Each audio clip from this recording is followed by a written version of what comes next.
But Right. Yeah. And then also, I don't think okay. So I can actually see the predisposition that other people have towards our people, but you know how some people say it's rooted out of hate. I don't. I think it could necessarily be just because they don't like us. But then also, I think once you look just around the world and you look at who the musicians are, you look at who the athletes are, you know, you look at who the scientists are, you look at who all of these important models are, you know, and you just see greatness. No matter how many times our people have been put down, no matter how many times we got everything taken away from us, we always have found a way to be resourceful and found a way to get back to where we need to be, right? So that's why I think that we are disliked among all nations just because of the amount of resilience that we have. You know, just the amount of heart that we have, even though we've been told no 20,000 times, we still find a way to get a yes. So I think it's more than just us being black. Um, I think it's a combination, not only how we built, you know, how we look and stuff like that, but our mentalities and you know how spiritual we are and that type of stuff. So I don't know.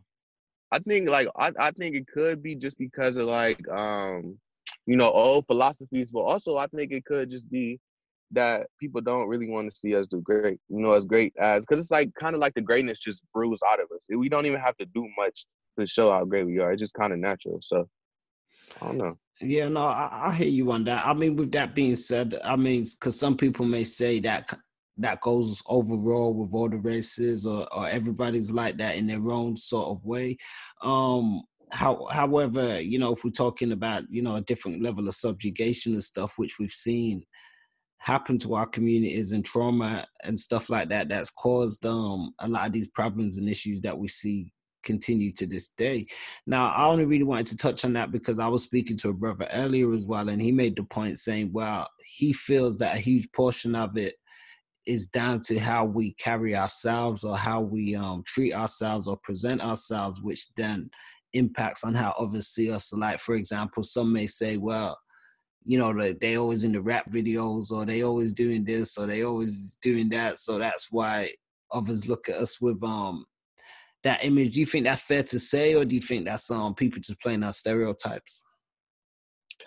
It's great. I was just listening to Tupac talking, and he was saying how with rap, like it's different because like just speaking about rap is not violent. You know, just speaking about the type of stuff that people do in these rap songs is not actually putting an action forth to doing it.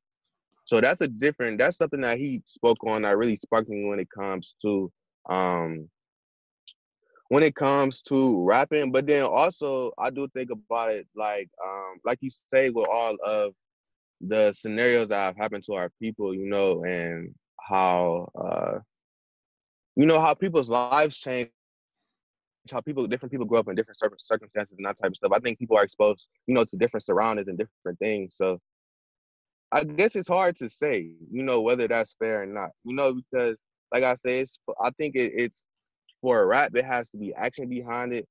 But at the same time, though, once you listen to something over and over and over and over again, it starts to become normal to you, you know?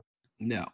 Well, I mean, with that being said, because one of the things that popped into my mind wasn't necessarily the movie, but the concept, how they see us, and because I was thinking, you know, how do people see us, and then at the same time, I know they put out a movie, How They See Us, which was based on the Central Park 5 incident, and but not only just that, because you know, like the brother made a point in terms of how we see ourselves or how we conduct ourselves, but do you feel as though within the media or just within society, there's a emphasis painted on how people see us, where, you know, some of us, for instance, you know, if we want to find out extensive information or a bit more information on our knowledge or ancestry, you've really got to look it up, where certain narratives aren't really taught at a public level, but you know, they will teach the narrative of slavery, or they will teach the narrative of you know, you always coming from I guess a subjected or a broken people. So do you think some of that maybe forms bias in people's mind, perhaps because then even for other people growing up, the only image that they then have of black people is at a lower level? Yeah. No, that's interesting. I think I think it could to an extent. But then I think about it like we have the most powerful computer in our hands at will, just in general. So I don't think, as far as the history, I don't think that it's really hidden. I just think that it's something that just because we're not told about in schools and public education, it's something that we don't tend to look up. But like you say, it's a lot of information, not only on Google but on YouTube, and even as far as movies and stuff, where we actually can look up this type of stuff. So I think it could put a bias in somebody's mind, but like me or you, if we wanted to actually figure it out, it's not like we couldn't. The information is all there.